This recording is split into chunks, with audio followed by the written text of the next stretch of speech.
You are now listening to The Perfect Prana with Kyah Ann.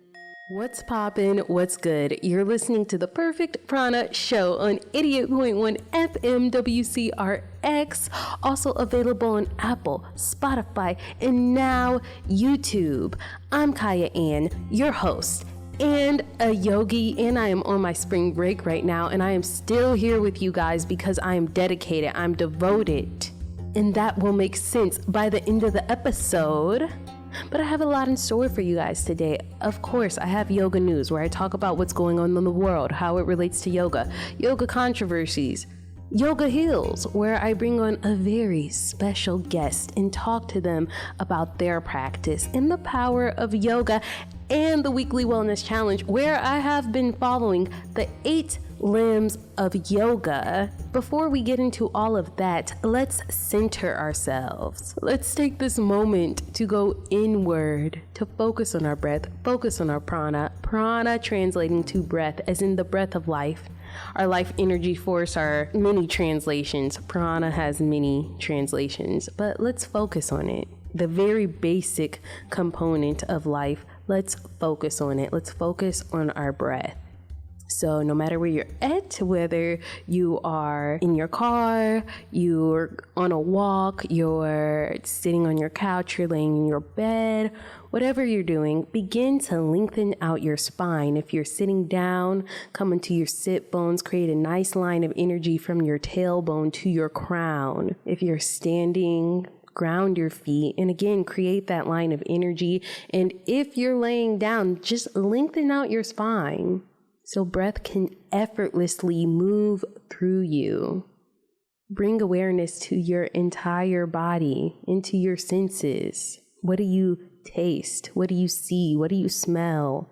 What do you hear? What do you feel? Get present in the moment, if it's safe to do so. Soften your gaze or close your eyes. Lifting up your chest, sitting up nice and tall. Roll your shoulders up and back. Squeezing your shoulder blades together. And take a deep inhale through your nose, right into your belly, through your rib cage, all the way up to your chest. And hold at the top. And take an even longer exhale, like and push out all the breath. Leave nothing. And hold at the bottom. Inhale through your nose, filling all the way, letting the breath travel upward to the crown of your head. And hold. And take a nice long exhale with a sigh, letting the breath leave in a downward motion, expelling everything. And with me, take one more deep, smooth inhale through the nose, again filling all the way up, letting your belly inflate, and exhale to push it all out, deflating your belly and emptying out completely. And hold at the bottom. Let your breath come back to a steady rhythm, relaxing your body fully, relaxing your shoulders, relaxing your hips if there's tension there. Relaxing your face, your jaw, your eyebrows. If your tongue is stuck on the roof of your mouth, relaxing your tongue, letting it fall. And I am centered. Let's get on with the show. Yoga news. This week's yoga news. March 29th is National Mom and Pop Business Owners Day. And even though today is Saturday, the day that this is airing, I wanted to talk about this because as a person that comes from a family business, and I just know so many small business owners, and then for the fact that in yoga there's a lot of small business owners, I think that this should be talked about. I just wanted to take this moment to encourage everyone to go to a local yoga studio and to support them, because it's Mom and Pop Business Owners Day. And even if they're not owned by a mom and pop, just the fact that they're a small business, we need to support these small businesses.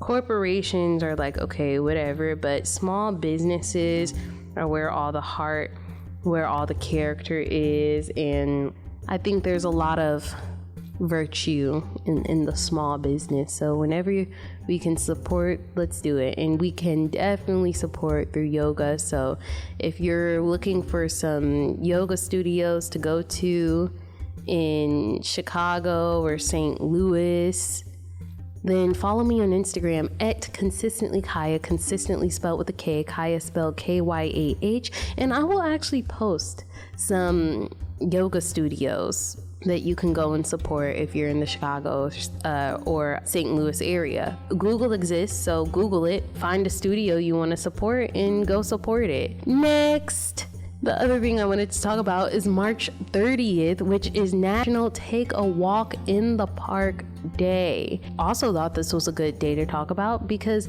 you should observe taking a walk in the park. Just taking a walk in general. I mean, it's springtime, the sun is out more, the sun is setting later, it's a little bit more bearable outside, it's less cold, so you can comfortably be outside for the most part. Walking is great. It's a valid physical activity. Walking is the most functional exercise you can do. If you need a little bit more convincing to walk, I just pulled up a Google statistic from the American Psychological Association. This was published in 2022. There was an 18% lowered risk of depression among adults who got just half the recommended amount of physical activity per week, the equivalent of about 75 minutes of brisk walking, compared with adults who reported no physical activities. I'm just saying, all it takes is a walk in the park.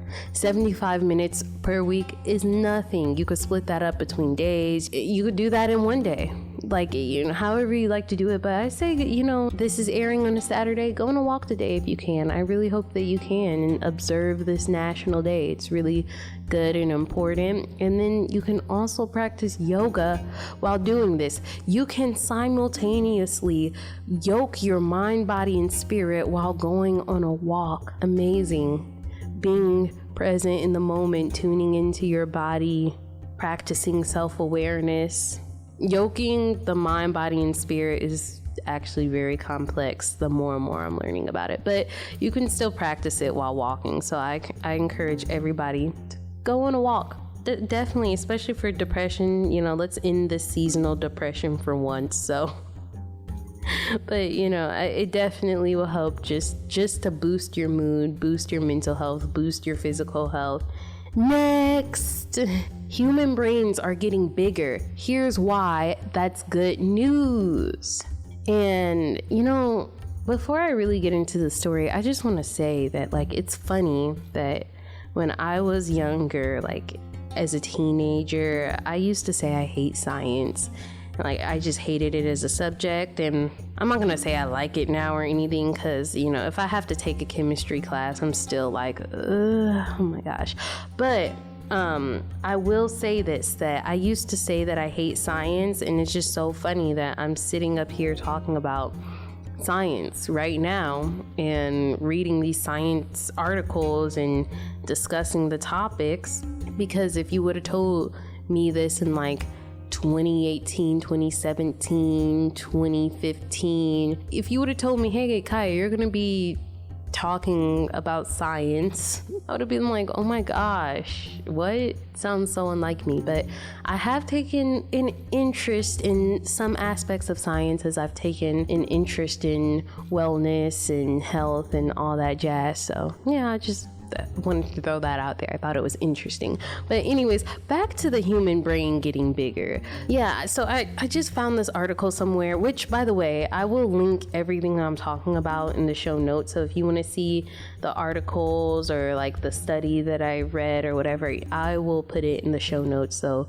definitely be on the lookout for that. But the surface area of a modern brain is around 15% larger than in the 1930s. Brains are getting bigger over time, which has been the common story if you ever learn anything about evolution or whatever you think about that. But generally the consensus is our brains have been getting bigger over time. And this article is just talking about the larger brain in relationship to these cognitive diseases like dementia, Alzheimer's, and how people having larger brains now might be beneficial for long-term health, and people might be able to combat these cognitive diseases and maybe hopefully avoid them, because there's just so much unknown about them. And it just seems like there's really no cure. Like, people are kind of, once they start losing their mind, they're gone. And that's great. But it prompted some questions in me. I'm like, why are people's brains getting larger? And so I'm like Googling it, trying to find answers.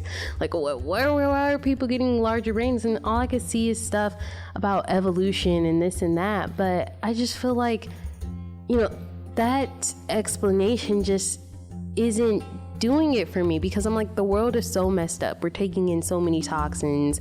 We're like zombies to our cell phones. Like, from my point of view, when I talk about the world with my loved ones, my friends, and I see people talking about the world on TikTok and whoever, the main consensus is like people are getting dumber and dumber, more dependent on AI and this and that and whatever. But I was thinking, like, why are our brains getting larger if the world is so messed up?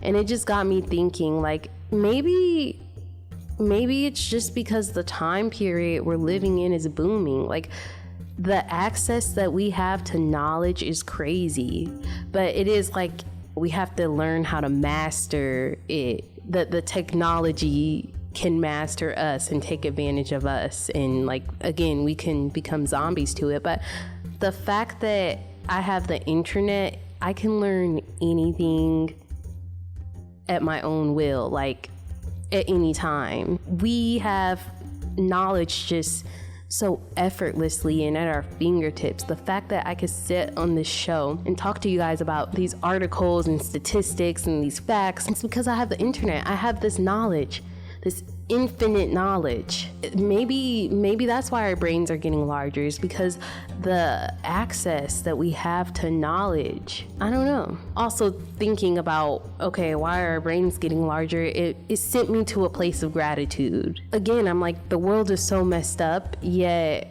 our brains are getting larger. Like, the human body is so resilient. Amazing. We have a lot going against us, yet we're still here and thriving and okay. Yeah, I think that that's beautiful. There's a lot of people out there still living and thriving, seeing another day with all odds against them, and that's amazing. The last point that I wanted to make here, again, when I Googled, why are our brains getting larger? Like, what's that about? Of course, Google's going to say, okay, it's evolution. It's just going to happen over time. But I think that there's a bigger picture going on. And let me tell you, I think it's just the fact that people are rising up, awakening, and that we're returning to our true selves. And this is where I'm going to go into yoga and how this whole brain thing relates to yoga. I found evidence that the practice of yoga actually might have an impact on the size of our brain.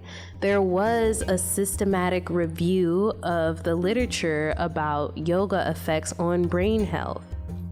From this review of studies, there were differences found in the cortical thickness among female adults who practice Hatha yoga compared to a non-practitioner control group. So basically, they looked at these adults, they had their two groups, and they did find that the yoga practitioners had a thicker cortical, which is interesting because the original article I was talking about was saying that today, humans' cortical surface area is shown to be greater over time, and it's increased. And then they also had, in this study, they reviewed the difference between non-yoga physical activity and yoga. They did find that there's evidence to suggest that yoga and other physical activities aren't the same when it comes to the size of the brain. They were compared to people that did physical activity, and the yoga practitioners had larger brains. And there's questions about that, and maybe it could be the fact that yoga compacts the physical aspect with the mindfulness aspects as well, and those married together is what gives us this larger brain. But I just thought that was interesting, though. I wanted to bring this up because yoga has been on the rise, wellness has been on the rise, and the fact that people are doing this more and more, and people are more concerned with their health, more concerned with their wellness, and mentally and physically, people are wanting to do more self-care. I just think that that's a sign that there is a collective upgrade, that people, again, we're awakening, returning to our true selves with big brains and doing big things and just becoming amazing people. I can't speak for the entire world, but I see the collective upgrade, and we do have a lot working against us, but we are so resilient. Anyways, that's the yoga news. It was good talking about that. I'll have to link everything in the show notes. Yoga heals. This week's guest, Kathleen Rose. She graduated with a Master of Arts in Marriage and Family Therapy, and she's deeply studied Jungian and Freudian psychology. She's been practicing yoga for almost 13 years, and she started with a home practice and went on to study under many great yoga teachers. She has a total of 500 teacher training hours under her belt when it comes to yoga. She's taken a deep interest in mudras, mantras, chakras, shadow work, sound healing, etc. And her goal is to combine her Jungian training, yoga, and Kundalini practices. Yeah, I met Kathleen in my teacher training, and I have great things to say about her. So let's just get on with the interview. Thank you so much, Kathleen, for coming on to the Perfect Prana show. How are you doing today? I'm doing well, Kyah. It's so good to see you in your element. I say let's just get right into the real question that I ask every single guest, which is, when did you start practicing yoga? Why do you still practice yoga today? So first off, thank you so much for having me, Kyah. That's so sweet of you to ask me to be part of this. I love that we have this in common. Our yoga practices. 2010. And I started in my home. I just started doing yoga from videos, anything I could really get my hands on. At the time, it was CDs. I was practicing from CDs. Yeah, that's how I got started in it. And it fed me, it fed my soul. And it's probably the only place that I feel at home in my body.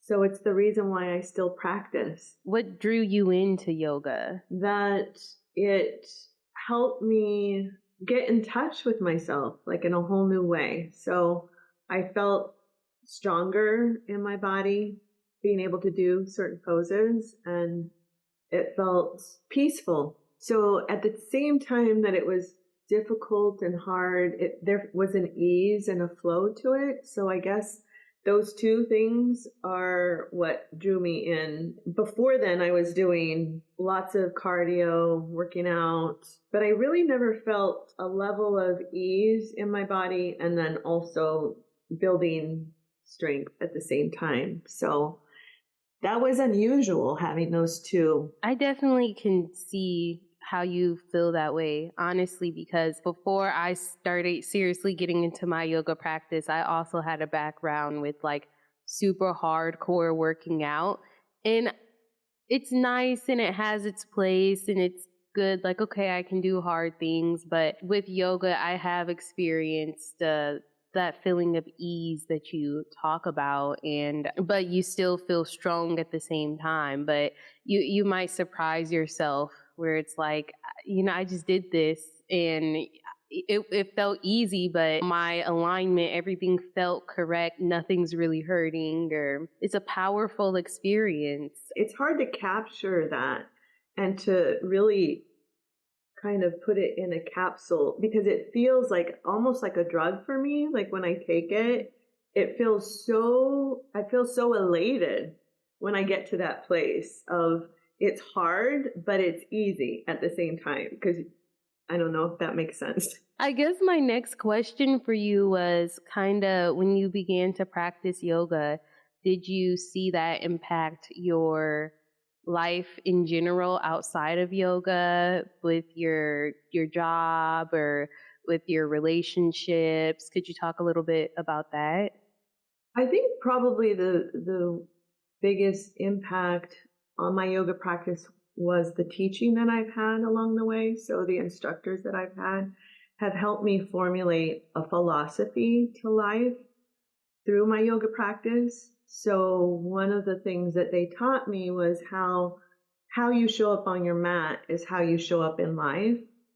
And so I learned how the dedication that I had to my own self and to my own practice was how that accumulated over time was that I started to show up differently. I was more dedicated to my work and to my relationships because even though things were hard, I found it more easy. I don't know if that would be the word, but I found it more relationships and the things in my life that I could ease into them a little bit more given how I was. Am I saying it correctly? Yeah, good. No, to me, what it sounds like is that, it's not that anything got easier necessarily, but maybe you just got stronger.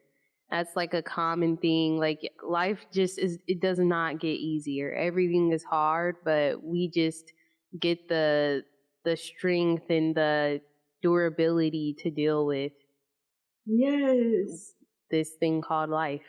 Endurability. I think that is a really good term. I know you said durability, but I think it was thinking about that. The endurability, being able to endure difficult things. When you're holding poses, sometimes you think, I don't think I can endure this level of pain but it actually, it changes something in the brain. Something changes in the brain that where you can hold a pose longer than what you think you can. And so then I started to go through my life like that. I know that I'm capable of dealing with this.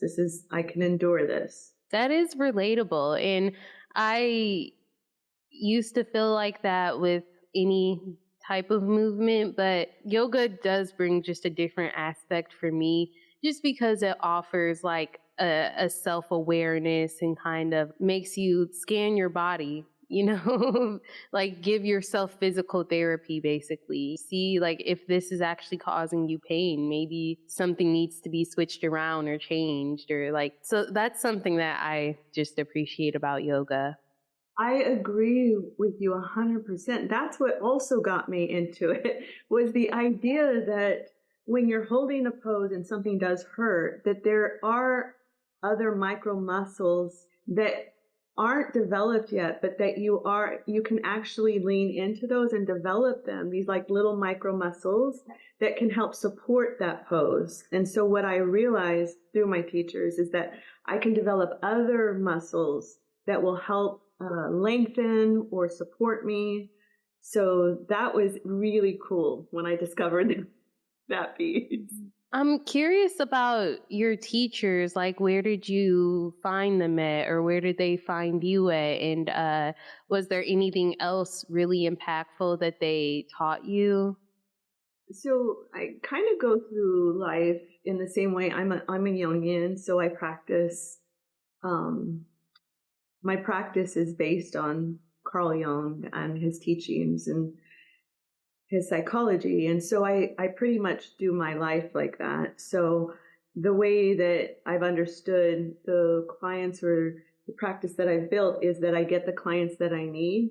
And so everyone that comes to me is coming to me for a purpose. And so I learn just as much through them as I'm providing help to them. To answer your question, I also believe that the teachers come into my life to instruct me at a particular place where I'm at in my life for a reason. And so the teachers that came into my life, say when I first started, was Maya Rodriguez, and she had trained in China for 10 years. She had gone through her own, I would call it an individuation process, and then she brought what she learned back.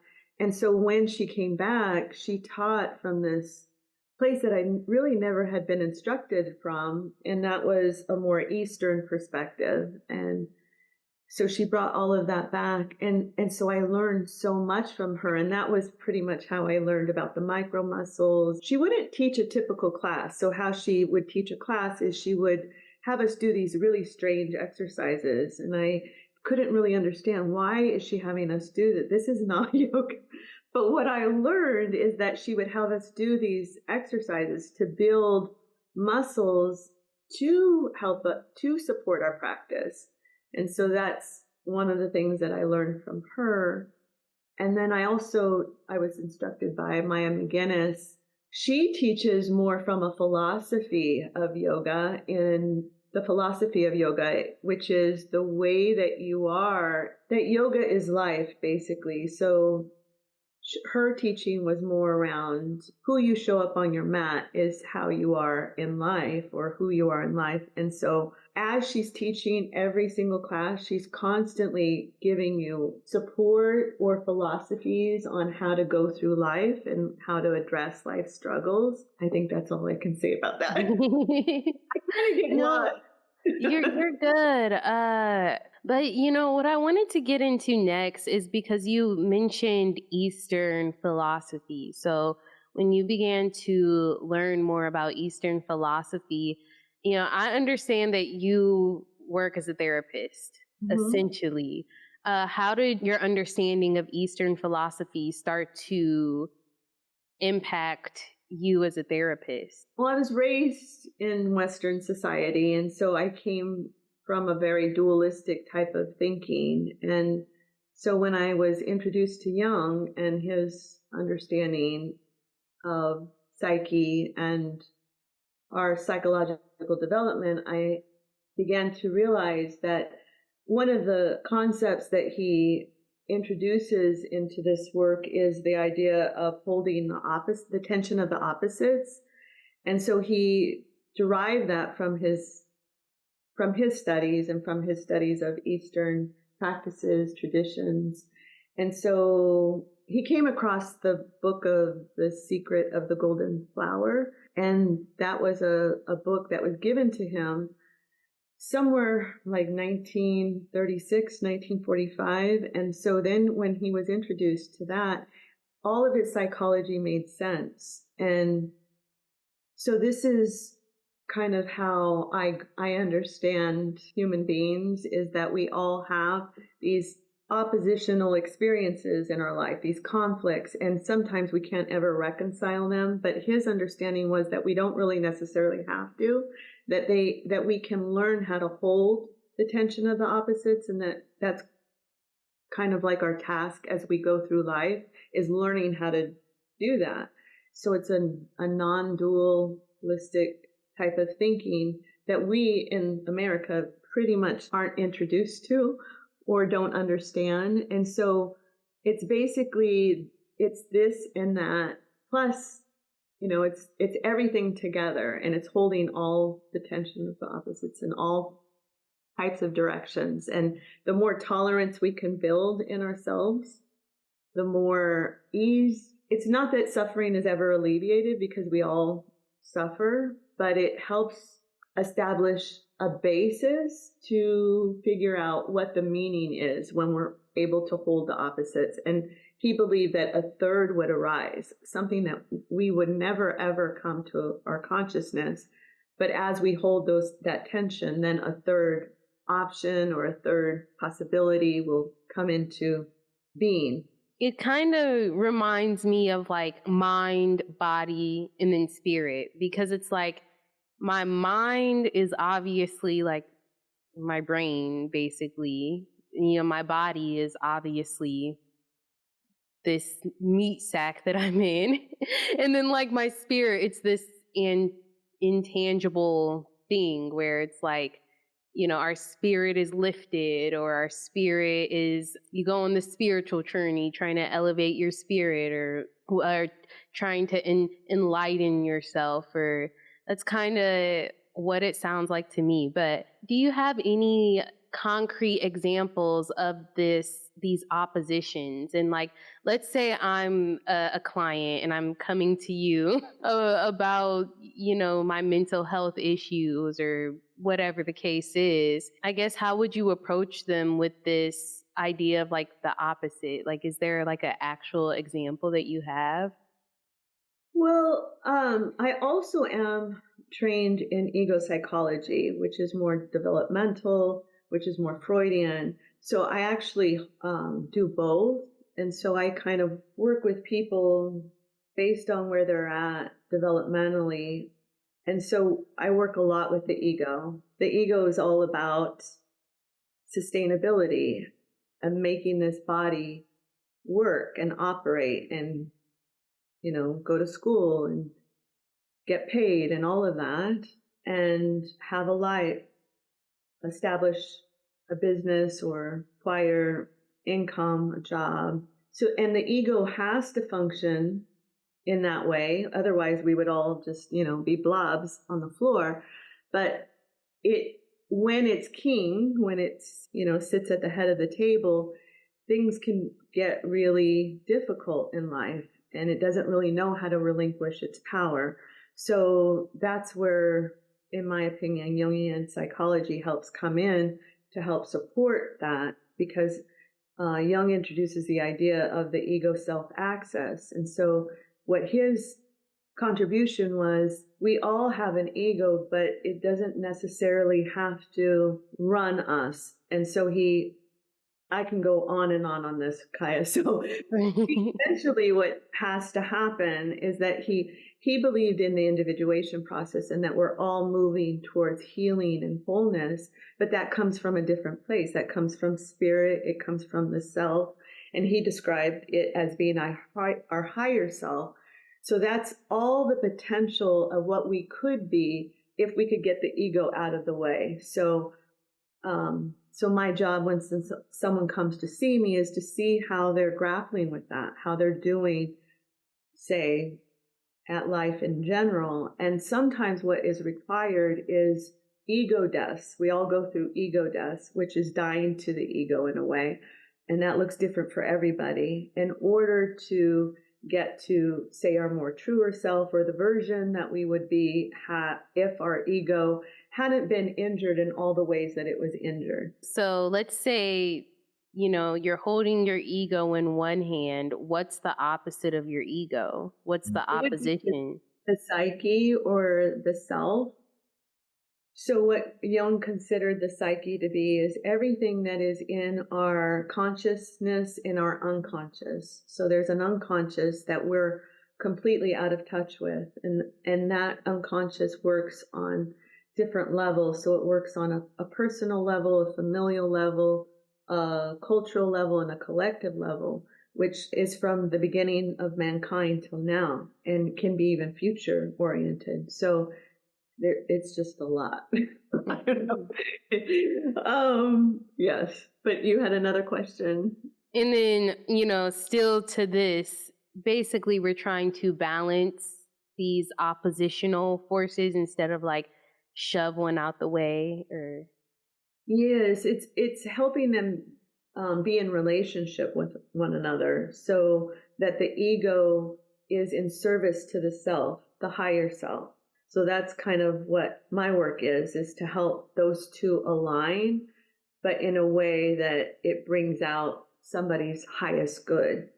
And that highest good, the ego may not want to sign up for that.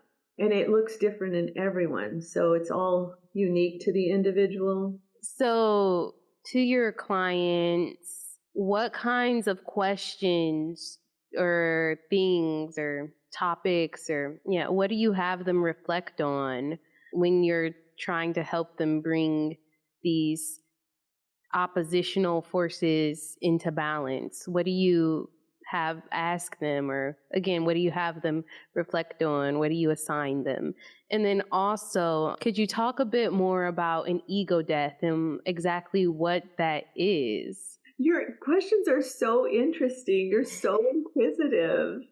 I can't help it because, ego death and ego is just something that we talk about a lot throughout social media, and just it's the trendy thing, you know what I'm saying? But I appreciate having some real insight into what that actually is, what it looks like, and how we could start putting these things into practice for ourselves while I'm sitting with the therapist or somebody that really actually has expertise in this. I really am interested in, like, again, just what you have your clients reflect on to help them hone in. Yeah, to bring this thing to balance. Well, the thing about the work that I do is that I don't lead it. So I rely heavily on the psyche. And so the reason why I do what I do is because I've invested my whole life, basically, I started doing this work when I was 30 and I'm 54 now. So I've invested a lot of time, energy, money on this idea that the psyche is always leading us towards wholeness. And so that belief system applies to my clients too. So I rely heavily on their psyches and where their psyches are leading us. So one of the things that I do is I work with dreams. And so the dream material is what is leading the process. And say if someone isn't dreaming, then we're relying on their imaginative abilities, what they can imagine themselves wanting, needing, living out. And so those are all resources that I can rely on, that I depend on. And so that particular medium is what's leading the process. So if somebody is having a repetitive dream, if somebody just has a dream, we work with that imagery, we work with that, what it's trying to tell us, what it's trying to bring into consciousness. So that's one way. But the other way is actually through the relationship. So in the relationship, and this is all new in my training, what I'm learning is that we're building something together. It's not just me telling you, oh, this is, how to do your life. It's the relationship that actually builds the foundation by which is directing us to. So I'm relying on that as well. Jung talks about an analytic third. So there's the person in front of me, there's me, and then there's this other entity that begins to develop. And so that's kind of what also I tune into or tap into to help lead the process. And then also to the ego death. Yes, that's Speak more about that. Can I ask you what it is that I know you answered, like in terms of it's kind of a popular term, but what does it mean to you? Like, what do you, when you hear that? Yeah, I've said a few times in my life, oh my God, I'm having an ego death, but I'm just being dramatic. And again, it's trending. Like, am I actually having an ego death? I don't know.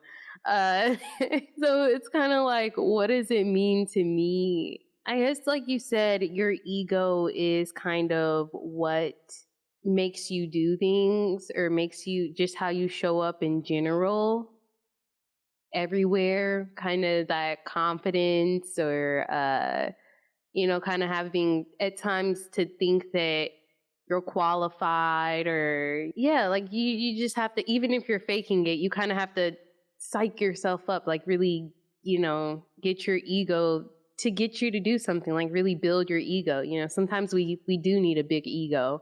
And an ego death is, I guess, when something happens to contradict your ego or to kind of humble you. Maybe, is it self-awareness? I think you understand what it means. You've come to understand what it means, in that you're absolutely right about it. It's contradictory in a way, humbling in a way. It's information that kind of counteracts the ego. And so the ego's like, what? Wait, what just happened? And the ego is all about getting what we want, the status quo. So anything that takes it outside of its comfort zone, it's not going to go willingly. And so it can be painful. And that process can involve grief and succumbing in a way. There's so many ways I want to answer this. And so one of the things that I'm developing in my own understanding is this idea of the chakra system and how to integrate it into the work that I'm doing.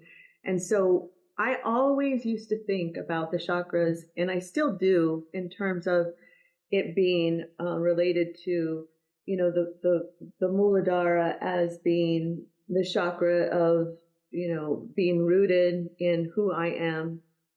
And then the second one, Svadhisthana, is all about I feel. The one above that is the solar plexus, the Manipura, which is I do. And then the heart is the Anahata, I love. I'm going to go through them. The Vishuddha is I speak. And then the Anya is I see. And then the top one, the crown, is I understand. And I always considered all of those to be ways in which we go through life, and that our goal is to determine whether or not they're open or closed and how we can exercise them and all of that. And now how I'm understanding them in terms of them being actual portals to a higher frequency, that we can actually get to a higher frequency of being. And that now I'm understanding that we can gain mastery over those, and how we do that. And I'm going to share with you what that can look like. But before I do, I also wanted to come back to this idea that a lot of people fluctuate around the bottom three. And so they're pretty much in the state of their being, their physical bodies, of how do I feel safe? How do I gain safety in relationships or in my life, in my world?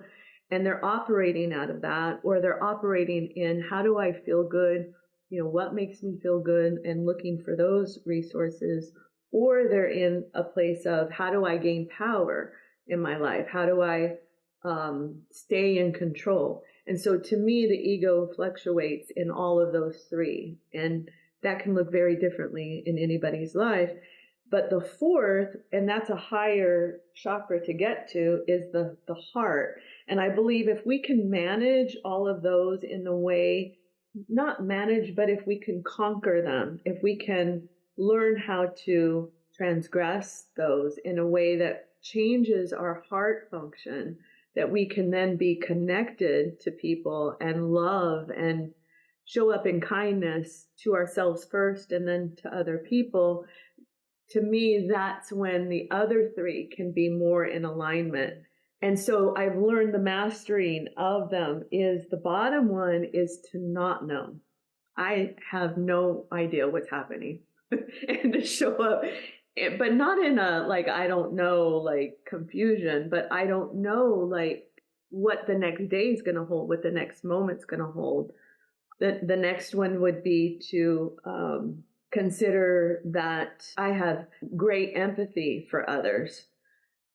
The third would be that I'm willing to do what it takes to help my fellow mankind or others. And then the third would be that I appreciate. I'm appreciative. Instead of I speak, it's I listen. And then this one is I hear instead of, seeing everything, which, because our eyes determine so much, our visual stimulation. But this is about hearing and listening. So it's kind of like eyes are closed, but you're still connected in a way. And then the top crown is I understand. Instead of I understand, I understand to mean I am connected to all beings, to the universe. And it isn't so much about me needing to transcend, but to actually be interconnected with everyone. So that's what I'm learning and how I'm trying to integrate that all into this next phase of my development, of my life. That's great. There was something that you said earlier that I wanted to touch on. I guess it kind of would take us back to the ego death conversation. Ego death, what does that look like at its best, and what does it look like at its worst? For me, I can talk about it just in my own life experience, is really my whole life changed when my marriage ended. So it was a 30-year marriage. I never expected it to end, and I expected to live until we both stopped breathing together. And so when that all happened, I think that I had to die to this idea that that was going to be. And that is something I'm still enduring or going through. I haven't necessarily come out of that. So it's been this long, extended ego death, if you will, of learning how to show up in my life in a way that I never expected. I think I shared this in the training. I never expected to be where I'm at today. It's been a very painful experience around all of that. And my instructor used to say, so his understanding was that individuation happens all to us, that we're all kind of going through this individuation process where we're all becoming our individual selves, and we can either do that consciously or unconsciously. And unconsciously, it's like being dragged through ass backwards, and consciously is that you're showing up and participating in this process. So I kind of consider that one me being dragged ass backwards, and it's still happening. And so I'm having to shed different parts of me that I never really wanted to leave behind. And part of it is my yoga practice and how I would tell you how I would be so dedicated before. And now it's changed so much because it was so much associated with my past life and all of that. That would be my idea of at its worst. And then at its best is that as I'm going through that process, what's happening are parts of myself are being revealed that I didn't even know I was capable of. And so I'm actually being able to live the best version of myself, my best life, while experiencing an ego death. Thank you for teaching us about the ego and also bringing up the chakra conversation and how we can transform just our thought process when it comes to interacting with each other and just going throughout life. And then and I like that you said, the goal is to really connect with people versus ascend, because the idea that, okay, we're ascending, like we're above people, that's a little problematic, and it does seem a little egocentric, and I can get in that line of thought, and a lot of people can. Like it's just not just me, so it's good to kind of have a moment to check yourself. Like, hey, I'm not ascending. I'm connecting. I want to connect with people. Can I interject something here? Because one of the teachers I did practice with was Ashley Turner, which I didn't mention her. I did a 300 YTT training with her, which was Yoga Psyche Soul. And she talked a lot about spiritual bypassing and how we can do that with our meditation practices. We can do that with our yoga.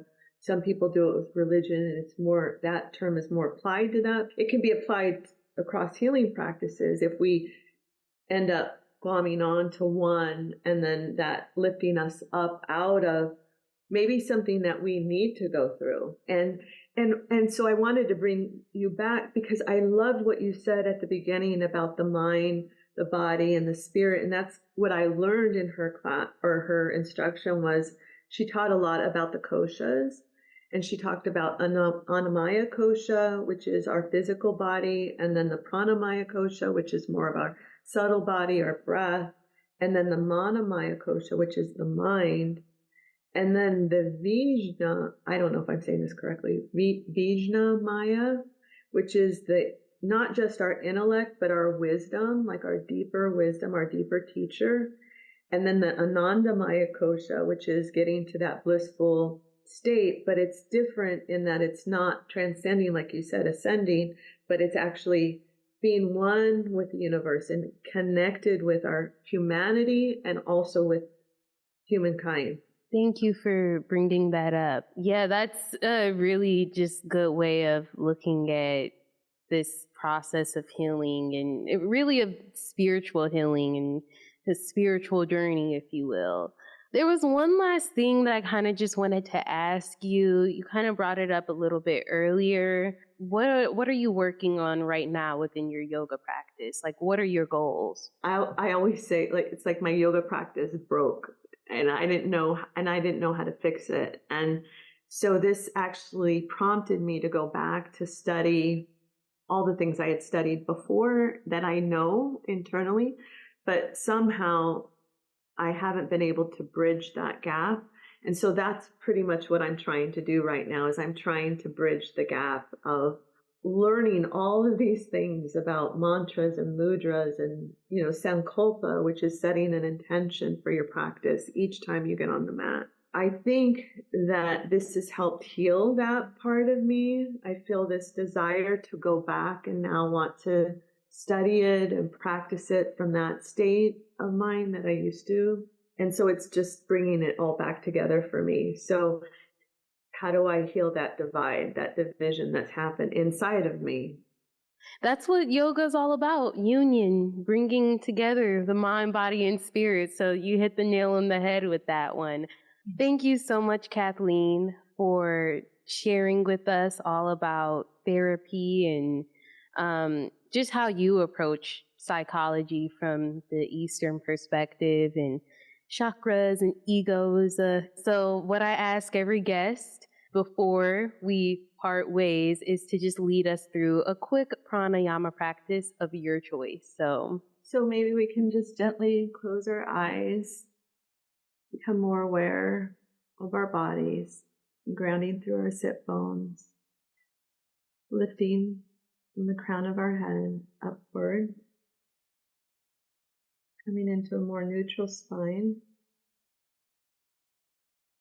Shoulders are relaxed, taking in a full, deep inhale. Holding at the top of our inhale. And then exhaling and release. Holding at the bottom of our exhale.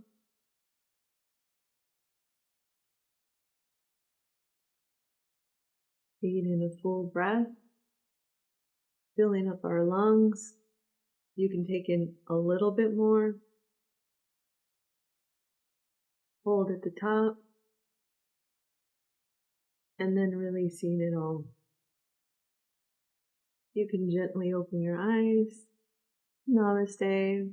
Thank you. Namaste, Kathleen. Thank you so much. You're listening to The Perfect Prana Show on 88.1 FM WCRX, Saturdays at 10 a.m., Sundays at 9 a.m., also available on Apple and Spotify and YouTube, where I post extended versions. Follow me on Instagram at Consistently Kyah, consistently spelled with a K, Kyah spelled Kyah. Weekly Wellness Challenge. Last week's challenge. I honestly could not pronounce the Sanskrit for it, which is funny. And I really try to with everything, but this one it wasn't working for me. I'll still have to practice or ask some people. But it was about studying, self-study, and I challenged you all to read some text, some self-help text and articles, something to help you evolve, become a better person, and to write about what you read. So basically like comprehension, all that stuff. Did I do that? Yes, I actually did. And at the very last moment, I literally did it before I started recording so I could say that I did it. And honestly, I have no shame. I did what I had to do. I've been enjoying my spring break, but I am glad that I read nonetheless, because actually when I read what I read, I had to reread it a few times. I actually read some of the Holy Quran, which, that's kind of on theme for the time period, if you know what I mean. But I read some of it. I still was like, okay, it's not clicking. I reread, and then I started writing about it, and I came to some realizations, some things, some interesting points that really stood out to me, and I'm glad that I wrote about it. It actually took my understanding to another level, or it just gave me, again, some points to think about. So I highly recommend that. I want to be in the habit of doing that more, of when I read something, like, let me write about it now, because that's a part of studying, just to see what you took from it. There's a lot of ways to practice self-study, or to practice studying in general, so enough about that. We're on to the new weekly wellness challenge. This week's wellness challenge, Ishvara Pranidhana, which is to surrender, to devote, to, there's a few translations, but you remember how I said it'll make sense by the end of the episode? Well, this is where it's coming in. I just said I was devoted to the show. And I am, because I'm devoted to yoga in general. Like, I truly believe. Again, it translates to, we'll just say, to surrender or to devote. A lot of times there's to God in there, to the higher power, or to the divine, which is really interesting to think about. And I feel like that's an important piece, because I feel like to say to surrender is too vague, because the thing is we can surrender to weaknesses at times, and that can be harmful. We don't want to harm ourselves. Like, no harming. We want to be non-harming, which is another part of yoga philosophy. But back to surrendering, we don't want to surrender to weaknesses. And I was just thinking about this today, because in our yoga practice and in life in general, when we move about in the world, we have habits, we have weaknesses, we have movements, or just ways that we operate out of laziness, and we don't want to surrender to that. It could be with lifting something up. My dad always used to say to me when I pick up something heavy as a kid, use your legs. When you pick it up, use your legs instead of using your arms, using all your upper body strength to pick something up, because that's dangerous. You could throw your shoulder out, you could throw your back out doing that. But if you use your legs, pick it up with good form, like you're squat down and get it and pick it up, that's just so much more powerful and so much more safe for your body. A lot of us have lazy habits where we don't use our legs. That's just one example, but it could be, I might put my weight on one side of my body, or it might be the way that I sit. Most of us, we're sitting down, we're looking at our phones, we're looking at the computer constantly, our shoulders are rounded, we're just in the habit of slumping all the time. Sometimes you have to use your strength in your core, your upper body, to lift up your chest and stand up straight, be upright. We have a lot of habits as we go on in this world, so we don't want to surrender to that. And I honestly feel that a yoga practice or a physical therapy practice, in a self-awareness practice, is important, so you can become aware of those things to help us not be so prone to injury or disease and suffering. We don't want to surrender to the weakness. So I'm like, when it says surrender, I'm like, I feel like I need the God after. I need to surrender to God. I need to surrender to the divine, or to whatever, you know what I'm saying? But to the higher power. And to me, part of that is surrendering to the natural laws of life. There's certain things that in this life we just need, like to live a good life. You just need, like, it's just cause and effect. Like, if you put good fuel in, it's gonna run good. You know what I'm saying? Like, we have to surrender to our need for food. And if you don't, eventually you're just gonna crash and burn. We have to surrender to our need for sleep, because if you don't sleep, crash and burn. To our need for water, crash and burn. We have to surrender to the natural laws of life. And one of those is movement, and correct movement. So we even have to surrender to correctly moving and being upright, or else we'll just crash and burn. Again, injuries, disease, suffering. But you know, there's a few ways to think about surrendering. And there was actually something that I read online that was interesting. It was like, because when I was like, what should we do for this niyama? There was this quote. It says, "We don't do surrendering, it does us." So more so, like, because when you surrender something, again, it's almost like trusting the process. Trusting the process or trusting the law. You know, surrender to your needs, to your natural needs. Don't deny yourself of your natural needs or go against yourself. Like, surrender to it. It's your need. You innately need that. But I find that in a yoga practice, it's about doing something with ease. Like, yeah, I'm focused and I'm challenging myself, but when I'm doing this and I correct my form, I do it with ease, because when I'm upright and I have correct form in my yoga practice, it feels good. But when that's not the case, it does not feel good. Sometimes surrendering in a yoga practice is meeting your body where it's at. So if your hamstrings are so tight, you show up to a yoga practice, the teacher's like, okay, let's do the splits. You with tight hamstrings, you're probably gonna need to stay in a half split. You're not gonna go all the way down. You could try to force yourself to go all the way down, but it's gonna be painful. It's gonna be hard. You might hurt yourself. So you need to surrender to where you're at right now and be with that half split. Breathe in that. Surrender to where you are in this moment. Meet yourself where you're at. Kind of like doing, like, you're gonna do the best that you can. Maybe you'll never reach that full split, in air quotes, you know, because that's a whole different topic. But maybe you'll never reach your idea of the full posture. Even if you don't, that doesn't mean that you shouldn't practice it. Like, just surrender to it, you know, still do it, but meet yourself where you're at. And maybe if you keep practicing, trust the process.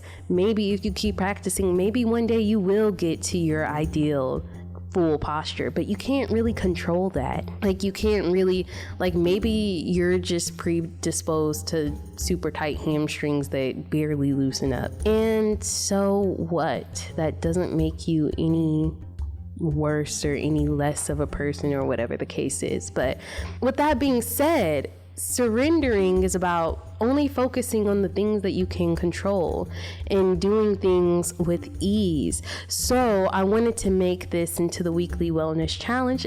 The weekly wellness challenge is to make a list of all that you can control.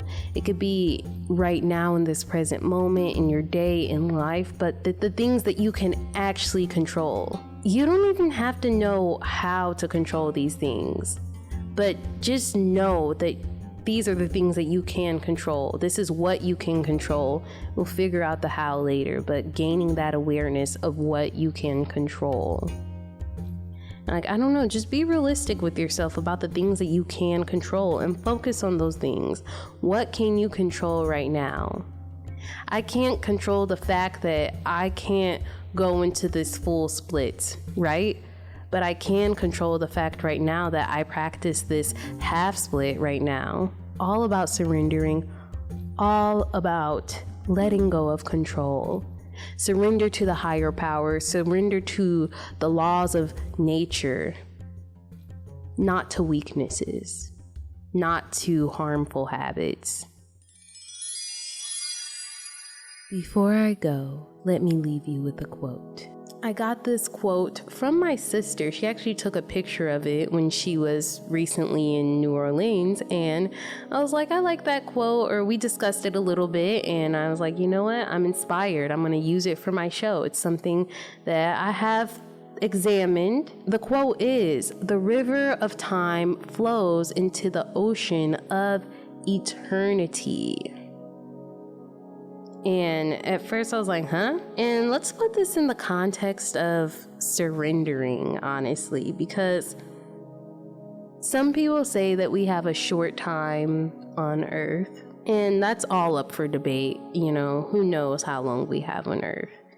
Who knows how long that each of us have in our own individual lives? It may be a really long time. I'd like to be optimistic, but you know, who knows, right? Ultimately, you know, we have this time that flows into the ocean of eternity. Our time may end, the river may end, but the ocean is vast. It's gonna go into this ocean and be here forever.